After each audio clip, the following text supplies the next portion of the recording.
اسی طرح نبی کریم صلی اللہ علیہ وسلم کا یہ قول، یہ فرمان پیش کیا جاتا ہے جو آپ صلی اللہ علیہ وسلم نے فرمایا حجۃ الوداع کے موقع پر، لا ترجعوا بعدی کفارا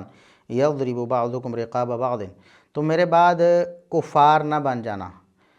کہ تم میں سے کچھ دوسروں کی گردنیں مارنے لگیں، یعنی ایک دوسرے کو تم قتل کرنے لگو، ایسا نہ کرنا۔ تو کہتے ہیں جی دیکھیں اصحاب جمل اور اصحاب صفین جو ہیں نعوذ باللہ وہ عادل نہیں، کیونکہ وہ تو نبی کریم صلی اللہ علیہ وسلم کے اس فرمان کے مصداق ہیں اور وہ کافر، نعوذ باللہ ثم نعوذ باللہ۔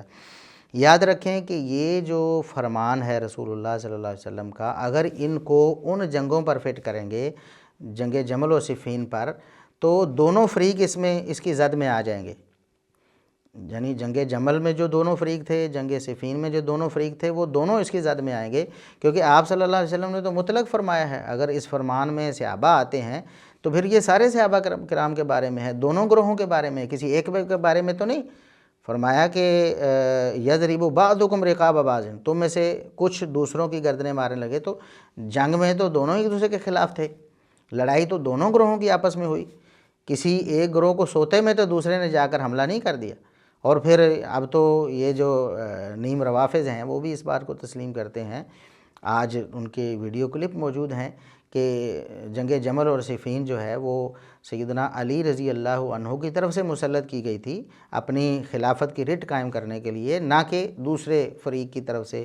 نہ جنگ جمل ہوئی نہ جنگ صفین ہوئی۔ تو ہم تو کہتے ہیں کہ یہ صحابہ کرام کا باہمی اختلافی معاملہ ہے،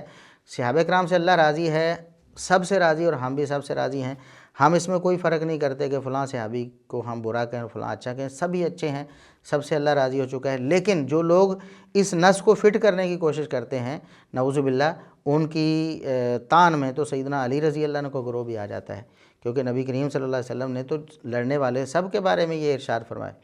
حالانکہ اصل بات جو ہے، یہ پہلی بات تو یہ ہے کہ صحابہ کرام رضوان اللہ علیہم اجمعین اپنے فضائل و مناقب کی وجہ سے اس حکم سے ویسے ہی مستثنیٰ ہے۔ اگر اس حکم میں شامل کریں گے تو لفظ کفر جو ہے وہ نافرمانی کے معنی میں بھی آتا ہے، تو یہ ظاہر ہے کہ لڑائی کرنا اللہ اس کے رسول صلی اللہ علیہ وسلم کی نافرمانی ہے۔ اور اگر صحابہ کرام رضوان اللہ علیہم اجمعین کے بارے میں اس پر صحابہ کرام پر صادق کریں اس کو، تو اس کا مطلب ہے کہ یہ ایسی کوتاہی تھی ان کی جس کو اللہ رب العزت نے معاف فرما دیا، کیونکہ ان کے لیے جنت کی بشارتیں بھی ہیں۔ اس وقت جب نبی کریم صلی اللہ علیہ وسلم موجود تھے، جب وحی نازل ہوتی تھی، اللہ رب العزت علام الغیوب ہے، اللہ رب العزت کو نہیں علم تھا کہ بعد میں انہوں نے کیا کرنا ہے، پھر بھی جنت کی بشارتیں، پھر بھی رضامندی کی بشارتیں۔ تو اس کا مطلب ہے کہ ان ساری چیزوں کے ہوتے ہوئے بھی اللہ رب العزت ان سے راضی تھا، ان سب کے ہوتے ہوئے بھی جنتی تھے، تو پھر تان کس بات کی، پھر یہ عدالت پر کیسے تان ہو سکتی ہے؟ اس لیے یہ جتنی بھی باتیں ایسی پیش کی جاتی ہیں صحابہ کرام رضوان اللہ علیہم اجمعین کی عدالت پر تان کے حوالے سے، ان میں سے کوئی بھی قابل توجہ نہیں، اور کوئی بھی ایسی دلیل نہیں جو صحابہ کرام کی عدالت کی نفی کرتی ہو، بلکہ وہ دلائل بھی اگر غور سے پڑھے جائیں تو وہ صحابہ کرام کی عظمت پر دلیل ہیں، صحابہ کرام کی رفعت پر دلیل ہیں، اور صحابہ کرام کی عدالت پر دلیل ہیں، کیونکہ انہی نصوص میں سے اکثر جو ہیں ان میں اللہ رب العزت نے صحابہ کرام کے لیے معافی، صحابہ کرام کے لیے مغفرت، صحابہ کرام کے لیے رحمت کا اثبات کیا ہے، صحابہ کرام کے لیے ایمان کا اثبات کیا ہے۔ جیسے وَإِن طَائِفَتَانِ مِنَ الْمُؤْمِنِينَ اقْتَتَلُوا،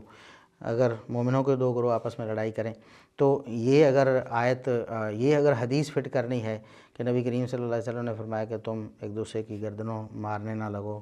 تو کافر نہ بن جانا، تو قرآن تو کہتا ہے کہ مومنوں کے دو گروہ قتال کریں، تو قرآن نے تو مومن کہا ہے انہیں، اس کا مطلب ہے یہاں لفظ کفر جو ہے، کافر جو ہے، وہ اصطلاحی معنوں میں نہیں آیا، لغوی معنوں میں آیا ہے۔